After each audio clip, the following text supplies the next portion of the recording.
All right. So I'm Josie. I'm a cloud native consultant at Red Hat, and one of my passions at my work is improving developer experience and developer productivity as a topic. I'm Kyra, and I am a specialist solution architect at Red Hat, and I'm responsible for bringing AI applications to the cloud. A sentence we've probably all heard at some point in a fast food restaurant, and it's this friendly little nudge, the friendly little upsell that is based on the fact that most people do want fries with their burger. And in the digital space, Amazon also does this quite famously. If you look at this book, for example, they'll recommend books that other people who bought the same book were also interested in. Now, what does all this upselling stuff have to do with developer productivity? So the problem we really face nowadays is that developers are under a lot of pressure from different sources. So we're in a constant cycle of having to move from one technology to another, from one platform to another. We're constantly learning, and the just list of things a developer is expected to know nowadays with Kubernetes, the cloud, and all that, it just is a lot of cognitive load on them, and it hampers productivity in the end. And cognitive load really refers to how much mental effort is required to comprehend and process information. And for developers, this is really influenced by how difficult it is to establish context for them. So you can imagine like bookmark hell, if that is a term you're familiar with. If you have like your pipelines in one place, you have your code in one place, your cloud console, you have monitoring. It's just a lot of tools that are distributed.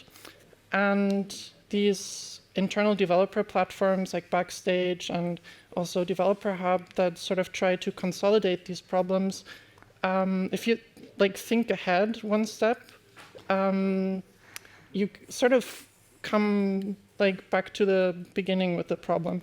You've consolidated all your platforms into one platform, but then with the growing catalog, you kind of face the problem that you don't really have the overview again, but it's just in one place. So the analogy I really like for that is cleaning up your room by just pushing everything under the bed.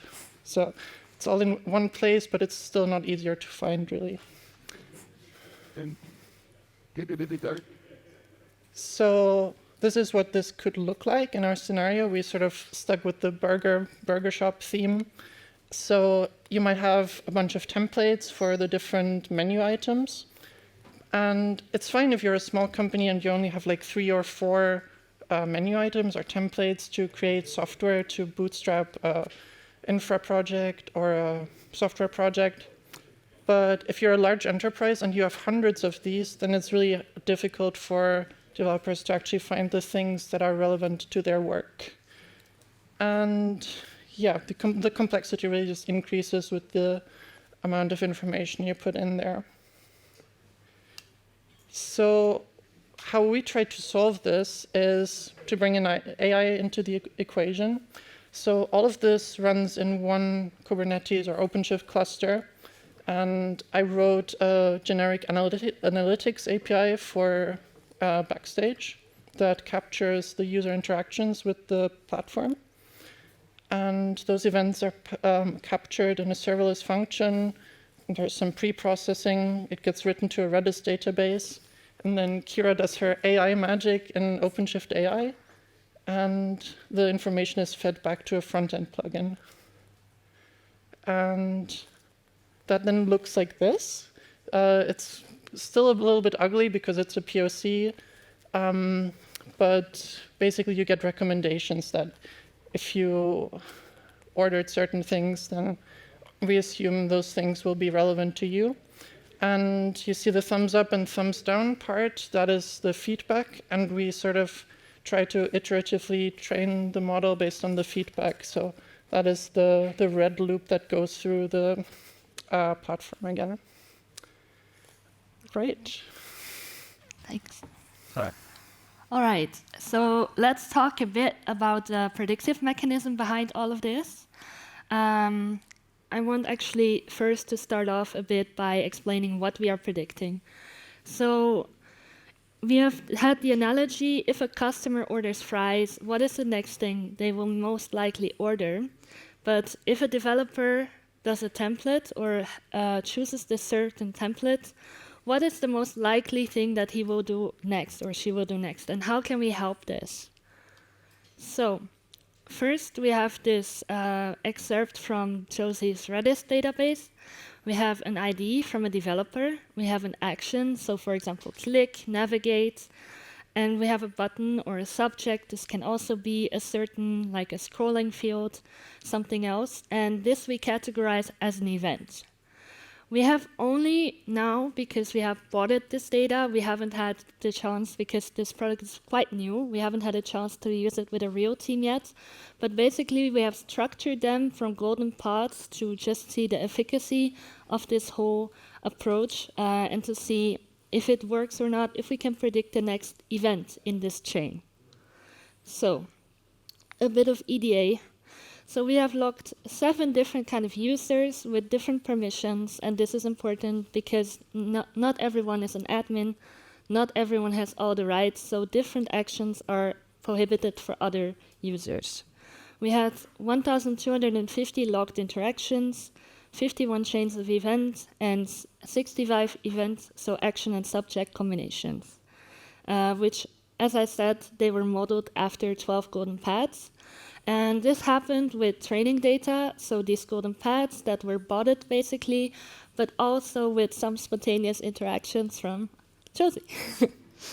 So here we saw basically very quickly how did we get to this change of interaction. In the beginning, it was quite, you can see it's a bot because a lot of these interactions happen in very tiny time span. So this was one of our limitations that we had, and we hope to really, when we use this in our first project, that we really catch up with this in real data. But for now, I wanted to kind of understand and recognize some mechanisms. How can we make this better? And is there maybe a relatively computationally cheap method to accurately predict this? And for this, I kind of researched a bit, and I found some approaches which were quite interesting. So what's on the menu today is LSTM, hidden Markov models, and maybe large language models as our fries. And then our findings and future outlook. So LSTM is long-term short memory. Maybe some of you are already familiar. This is quite an advantageous method, and the idea was behind it that it does forget, but it understands and is able to statistically represent sequential input quite nicely. And it's also good at capturing behavior. So for example, on Wednesdays, people order more takeaway, maybe because their kids are free from school. So food inspection, the good thing is that it is very good at capturing long-range dependencies and patterns, but the bad thing is that it's hard to really explain the output because sometimes it forgets, sometimes it doesn't. If you go more into the architecture of this kind of neural network, it sometimes just forgets, but it's a bit better than our next competitor. What I was thinking also is that a hidden Markov model might be advantageous because in a hidden Markov model, we have a known state and an unknown state. So when a developer decides he wants to build a scalable web app, he might just do this action, but he has a background motive. He wants to create his database application. The other way around. He creates a database, but the behind action is basically that he wants to have a scalable web app backend. And also for the burger analogy, this means if a customer orders a burger without cheese, it might be because they're lactose intolerant. But us, as the burger chain, we don't know that. But there's a lot of patterns behind that might be evident. And there's only also limited use cases that a developer might want to create. If they're not very creative, right? So good to use if there's a few manageable states, and like maybe there's only one type of application these developers want to build, but it's not really great if you are trying to understand and model more complex behavior. I think it would be ideal if there's only a few golden paths, but not for our already training data, which was spotted with 12 golden paths. So our conclusion of this project is that LSTM is better for complex and data-rich environments, and it is also directly learning from data, so if there are new patterns emerge, it can quite quickly feed. And computationally, it's also not too expensive. The hidden Markov model was quite easily interpretable, and it had limited data and clearly defined states. It kind of worked for us. So our bonus, the LLM. So this is, of course, subject to a lot of prompting, but I thought it would be fun, since everyone heard of LLMs, that I try using one for this specific idea. And I think a lot of people touched on this before. It actually, funnily enough, created the exact same thing that came out with my hidden Markov model, the Oreo cheeseburger, but it straight away gave me two different kind of answers, but it didn't really understand what I was doing. So I think it would be really cool to give reasoning behind these options and make users understand why they would pick it, but maybe we can deploy this as a separate instance on the cluster by analyzing the other data and give it really specific contextual data.